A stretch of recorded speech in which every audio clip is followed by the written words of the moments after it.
الحمدلله نن د ذوالحجې میاشت شروع شوه. د نن نه د ذوالحجې میاشتو آغاز وشو. نو په دې اعتبار سره د پیر په ورځ باندې به انشاءالله لوی اختري که خیري. اوس د ذوالحجې په دې 9 ورځو کې شپو کې موږ له څه کول پکار دي د دې متعلق یو دو درې خبرې کوو. بیا د سبا نه به انشاءالله د قربانۍ مسلې وایو که خیري انشاءالله. لومبۍ خبره دا ده چې په دې شپو ورځو باندې الله قسم خوړلی دی. په 13 سپاره کې الله فرمایي سورې فجر کې والفجر ولیال عشر، زما دی قسم وي په وخت د سبا باندې او زما دی قسم وي په 10 شپو باندې. اکثر مفسرین حضرات فرمایي چې د دې سبا نه مراد د لوی اختر د ورځې سبا دی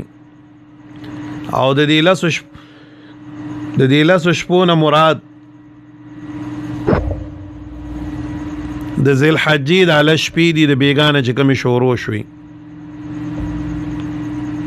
نو علما وایي د دې قسم خوړلو وجه څه ده؟ نو جواب قسم پیدا ذکر کوي چې فاتو تلک الاوقات عبادتا، تاسو راتلو کوي په دغه وختونو کې عبادت ده.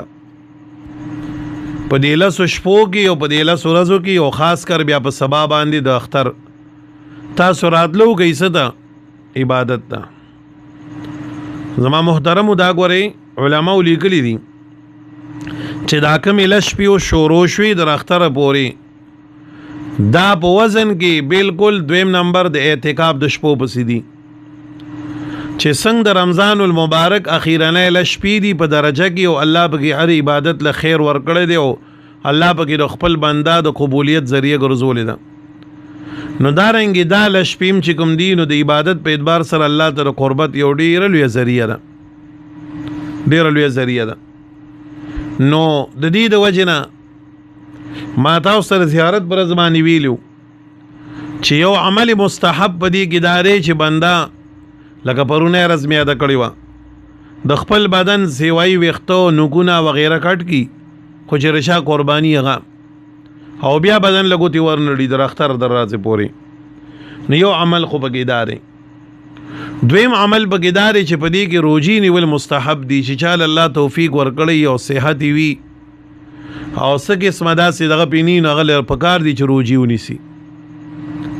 او دا سګران کار نه دی. اگر چې ګرمي ده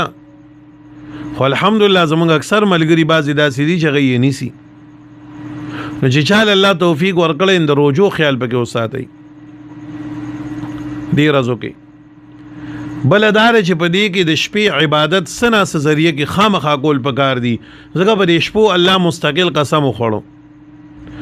نو که څوک تهجد له پاسي نه خو نور علی نور دی، خو که چېرې تهجد له نه پاسي کم از کم پکار داري چې بنده ګوره شپه شروع کېږي په شریعت کې د ماښام د بانګ نه چې یو بنده له پکار داري چې د ماښام د لمونځ نه بعد نفلونه وکړي، ماسخوتن د سنت او د وترو په مابین کې نفلونه وکړي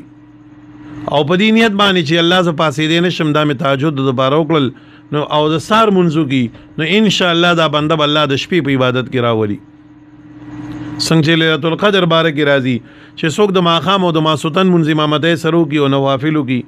او د سهار لمونځ هم په امامتۍ له پاسي نو دی به الله تعالی دغه شپې دغه نه محرومه کوي نه. نو دکه شان دی په دې شپو کې خو پکار داري چې بنده د شپې سي حصه پاسي او الله ته ودرېږي. خو که ټوله شپه نشي پاسېدی د لنډوالي د شپې د وجې پاسېدل ورته مشکلي نو کم از کم پکار داري چې یو بنده د ماښام او د ماوستن د لمونځ اهتمام د امامتۍ سره ورسره د ذکر و اذکار خیال ساتل د نوافلو او بیا د سهار لمونځ نو انشاءالله زه د شپه حصه به په عبادت کې راشي او د ورځې د روجو نیولو اهتمام د دې خیال وساتئ او تکبیرونه پکې ډېر ځان سره وایي. امام بخاری رحمت الله علیه په بخاری شریف کې دا خبره ذکر کړې ده چې عبدالله ابن عمر رضی الله تعالی عنہ او حضرت ابو هريره رضی الله تعالی عنہ د دوړ چې کوم دي نو دی په بازار باندې روانو ځان سره به تیز تکبیرونه ویل اوس دی دواړو چې وینو ما سوچو کو چې دی دواړو اول دا کار کو د عبد الله ابن عمر په باره کې راځي کان احفظ لسنت رسول الله دا د الله د پیغمبر صلی الله علیه وسلم د سنت ډیر زیات چې کوم د محافظ او ابو رزیب خو تاسو خپل اوریدل دي چا وایي زه د نبی علیه السلام سره 3 کال په وستوم پدش خېټه ډوړای چې به مې وخړم بس ما ویزا زمار سر سړي نو دی بد الله پیغمبر لیدلې چې غدا کار کړي څه کوي کول نو دی دواړو په بازار کې وی چروانو تکبیرونه به ویل الله اکبر لا اله الا الله والله اکبر الله اکبر ولله الحمد نو چې دا بیزان سره ویل نو د ټولو خلکو بازار خلکو به سره په تیزه باندې تکبیرونه ویل یو فضا به جوړه شو نو دا غرضی دی واذکر الله فی ایام معدودات تاسو یادوي الله تعالی لپاره په غرضو د شمیر کې د دې ډیر خیال وساتئ نو یو چې کوم دی نو د تکبیرونو یو خواغه د منځونو تکبیرونه دی عرفه پرسته بشورو کیږي خدان لدی خود دین علاوم د کشان دی یو کس په موټر سایکل باندې روان دی گاډي کې روان دی د کشان دی ځان له نارینه روان دی په لار ها زنانه به په مدم आवाज باندې وای نارینه مبارکي نو په کارداري ځان سره تکبیرونه وای سړی پټي کې لګاري ځان سره تکبیرونه وای یو سړی دکان ته روان دی یو سړی چې کوم دینو د زمواره ځای ته روان دی نزان سر دي تکبیرونه وای الله اکبر زکه عبد الله ابن عمر او د حضرت ابو هريره بارک رالل چې دوی دواړو په تیزه زماني او داس تکبیرونه ویل چې ټول بازار به سر به شروع وکړل د دې خیال ساتل پکار دی ښه دا ویل نو یو پکې د تکبیرونه اهتمام چاله د روزو توفیق الله ورکړي د روزو اهتمام او د شپې په سناسه درجه کې عبادت کول او یو پکې زما مشوره خپل دادا تاسو ټول ته دا ومزان ته هم تاسو چې په دې لسره کې موږ د قران شریف یو ختم وکړو کو دوا دریا خو ډیر غوري خو چې یو ختم پکې ټول وکړو نن شورو واچوي ځان لټیمونه مقرر کړي چې بای زبر سار مو سره 2 سپاره و مسفخین مو مخ کې ولګزم یو سپاره بوم ما زیګر نه بعد بوم ما خام داسي نزان لټیم مقرر کړي درځي سالور 15 سپاره ځان ته ټارګټ کړي او زما رائے دا چې ان شاء الله د اختر پشپ باندې سار ز سبق وام که خیرن بیا با ختمو کو ټول په شریکه باندې دعا وکړو دا زما خپل ذهن کې الله یو رای راوستا نو تاسو ټول به نن نارینه او زنانه چې زما د درس سور ملګری شریکانان یې نو تاسو ټول به نن لګیا شي نو قران شریف ختم به شروع کړئ خو ترتیب بولدا سی ورکوي چې ان شاء الله یو خو سبا کې خیر اتوار دی کنه چې بل اتوار نه مخ کې تاسو خلاص کړئ په بل اتوار باندې خو بیا د اختر شپه ده نو د اتوار پر ځ باندې سار چې درسو کو خیره نو ختم بو کو دعا بو کو وایي چې ټول ملګری قران ته متوجي شي نو دا غرضی چې د الله د قربت دی نو د ذکر او اذکار ځان سره تسبیح پلاس کې ساتي چې ګرځي را ګرځي نو درود شریف وایي استغفار وایي درېمه کلمه وایي ځان سره سورۃ اخلاص پکې 200 پیری کم از کم وایي ځان سره قل الله احد او د شپې په درجه کې سناسه درجه کې عبادت کول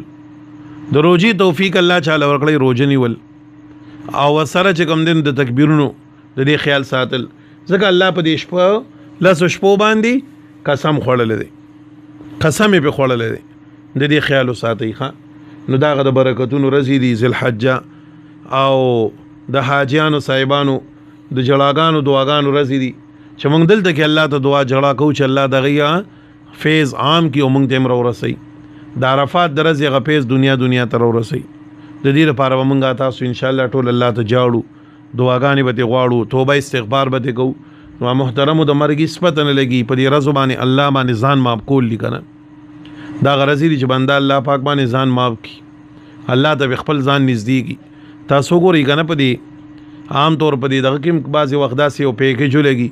چې محدود ټایم د پاره دا پیکیج دی که څوک دی نه پیدا غستې غواړي دا فر نه پیدا والی په دې دکانونو کې کله کله خلک دکانداران بورډ لګي وی د محدود ټایم د پاره موږ سیل لګولې دی د 100 روپو جوړه د 5000 چې د نا مثال په شپږ سو د اجازي نو ټول خلک یو بل ته ویله پلینګ روډ کې پلان کی دکان کې سیل لګېدل نو منډي او بس خلک وای کنه ټول خلک منډي وای چې 200 روپے را ته بچ کیږي د کشان محترم د الله په دې رزو کې سیل لګولې دی د دې لپاره چې زما بندګان ماته ځان نږدې کی نو چې دا ورځې زمونږ نه ضایع نشي د نن نه ختم شروع کوي اوس نه چې چي مې اوس کوي کوم ذمہداري نشته قرآن ته کښېنئ ختم شروع کوي د قرآن شریف چې یو ختم پکې ټول وکړو او که ډېر خو به ډېر غوړئ او انشاءالله چې د اتوار نه مخکې ورسي او ورسره د ذکر و اذکار او د دې خیال ساتئ